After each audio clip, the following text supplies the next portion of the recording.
ভগবান শিবের এই নাম কীর্তন স্মরণ করলে ভূত প্রেত ও পিশাচ মুক্তি পায়।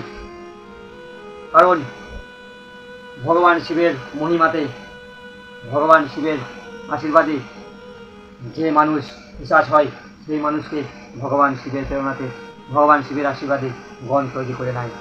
কারণ একটি ব্রাহ্মণ ছিল আর একটি ব্রাহ্মণী ছিল। ব্রাহ্মণীর নাম হলো চঞ্চলা আর ব্রাহ্মণের নাম হলো বিন্দুজ্ঞ। আর এই চঞ্চলা ভগবান শিবের নাম কীর্তন, মা পার্বতীর যশ কীর্তন, অনেক কিছু স্মরণ করে যখন নিজের দেহ ত্যাগ করলেন, তখন সেই সব কিছু পাপ থেকে মুক্তি পেয়ে চঞ্চলা দেবী ভগবান শিবের অর্ধাঙ্গিনী মা পার্বতী দুর্গা দেবীর সখী হলেন এই চঞ্চলা। আর মা পার্বতীর সঙ্গে সুখী হয়ে বাস করতে লাগলেন মা পার্বতীর সঙ্গে। তখন এই চঞ্চলার মনে মনে চিন্তা ভাবনা হলো যে আমার আগে তো আমার স্বামী পতিদেব মারা গেছে, তাহলে আমার স্বামী পতিদেব এখন কোথায় আছে, কি করছে, আমি একটু জানতে চাই। তখন মা জগজ্জননী কালিকা দেবী, মা সরস্বতী রূপী, মা লক্ষ্মী রূপী পার্বতী জগজ্জননী উমাকে বললেন, হে মা, বলুন আমার স্বামী কোথায় আছে, কিভাবে আছে, এইসব কথা বললেন ওই চঞ্চলা দেবী মা পার্বতী দুর্গা দেবীকে। তখন মা দুর্গা দেবী পার্বতী চঞ্চলাকে বললেন যে তোমার স্বামী ওই বিন্ধ্যাচল পর্বতে একটি ভয়ঙ্কর পিশাচ হয়ে বিরাজমান করে আছে, সেই ভয়ঙ্কর পিশাচ হয়ে আছে। তখন ভগবান শিবের মহিমাতে ওই চঞ্চলা মা পার্বতীকে বললেন যে মা উমে, মা পার্বতী, আপনি বলে দেন যে কিভাবে আমার এই স্বামীর মুক্তিদায়ক রাস্তা খুঁজে পাওয়া যায়, আপনি ঠিক করে দেন, আপনি বলে দেন। তখন ভগবান শিবের প্রেরণাতে, ভগবান শিবের আশীর্বাদে মা পার্বতী চঞ্চলাকে বললেন যে তুমি যাও, এর একটি উপায় আছে, একে যদি শিব পুরাণ স্মরণ করানো যায় তাহলে সব থেকে মুক্তি পেয়ে শিবধামে আসতে পারবে, এইসব কথা বললেন। আর চঞ্চলা বললেন যে কিভাবে করবো এইসব কাজ। তখন মা পার্বতী যে তুমি যাও নারদ মুনির কাছে, এই সব কিছু উপায় জেনে নাও। তখন ওই চঞ্চলা চলে গেলেন ভগবান নারদ মুনির কাছে।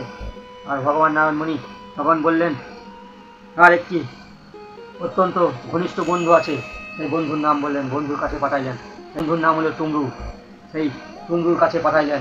আর চঞ্চলা যখন টুংরুর কাছে গেলেন আর টুংরুকে বললেন যে আমার স্বামী আমার প্রতি কী অবস্থায় আছে, কি করছে, সেই সব কিছু বলুন। তখন টুংরু বললেন যে তোমার স্বামী অত্যন্ত পাপ করেছে, ব্রাহ্মণ হয়ে অনেক মানুষকে দুঃখ দিয়েছে ও বেশ্যাবৃত্তি করেছে, অনেক অনেক পাপ কাজে লিপ্ত হয়েছিল। আর এই সব কাজে লিপ্ত থাকার জন্য তোমাকে বিমুখ করার জন্য, তোমাকে দূর করে অন্য নারীর সঙ্গে থেকেছে, সে তার জন্য অনেক অনেক পাপ করেছে, সে নরক ভোগ করেছে। এখন সে একটি ভয়ঙ্কর পিশাচ হয়ে ওই বিন্ধ্যাচল পর্বতের কাছে ওই চঞ্চলাকে টুংরু নিয়ে গেল ওই বিন্ধ্যাচল পর্বতে, যেখানে ভয়ঙ্কর পিশাচ হয়ে বিরাজ ছিল বিন্দুগণ। আর সেখানে পৌঁছিয়ে টুংরু প্রথমে পাশ দিয়ে বেঁধে দিল ওই বিন্দুকে। আর বেঁধে দেওয়ার পর আসন বিরাজমান করে একটি অত্যন্ত সুন্দরময় শিবপুরাণের অনুষ্ঠান সূচনা করলো। সেই অনুষ্ঠান সূচনার কথা শুনে যত সব ভূত প্রেত ছিল সব সেখানে হাজির হলো। কারণ নিজের পাপের ফলে সব ভূত প্রেত হয়েছে, সেই সব পাপকে কাটানোর জন্য শিবপুরাণ স্মরণ করতে হবে। সেই সব কথা শুনেছে, শিবপুরাণ স্মরণ করে তাদের জীবনকে ধন্য করতে হবে। আর এই সব কথা শুনে ওই টুংরুর কাছে এলো শিবপুরাণ স্মরণ করার জন্য। আর তখন টুংরু ওই চঞ্চলাকে আর ওই সমস্ত প্রেতদের, ভগবান শিবের, ভগবান কার্তিকের, ভগবান গণেশের, মা পার্বতীর সমস্ত রূপের সমস্ত যত লীলা আছে সব কিছু বর্ণনা করলেন ওই চঞ্চলার সামনে, সমস্ত প্রেতের সামনে কথা কীর্তন শোনাইলেন। তখন এই বিন্দুজ্ঞ সমস্ত পাপ শেষ হয়ে গেল, তার সমস্ত পাপ কেটে গেল, এই ভূত প্রেতের সমস্ত পাপ কেটে গেল। তাই তখন সমস্ত ভূত প্রেত নিজের ধামে ফিরে গেল।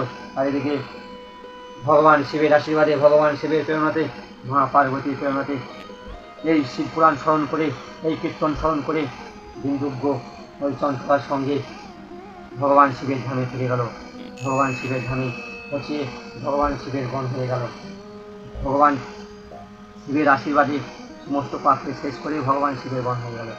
এইভাবেই শিব পুরাণকে স্মরণ করিয়ে ওই বিন্দুজ্ঞকে পাপ থেকে মুক্তি দিয়েছে ভগবান। পাপকে শেষ করার মতো সনাতন ধর্মে যে শিক্ষাগুলি আছে, যে শিক্ষাগুলি রয়েছে, সেই শিক্ষাগুলি আমাদের সন্তানদের দেওয়া উচিত।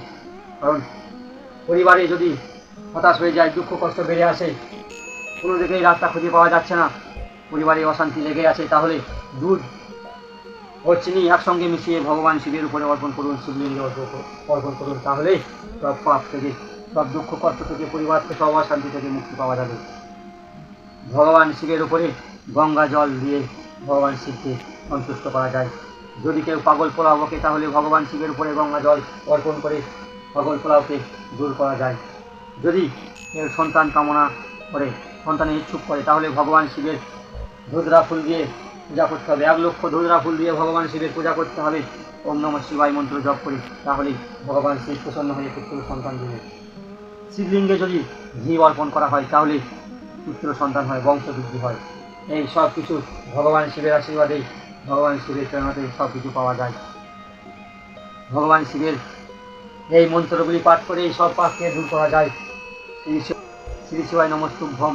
ওম নমঃ শিবায়, নমঃ শিবায়, হর হর মহাদেব। ওম নমঃ শিবায়। জয় শ্রীরাম।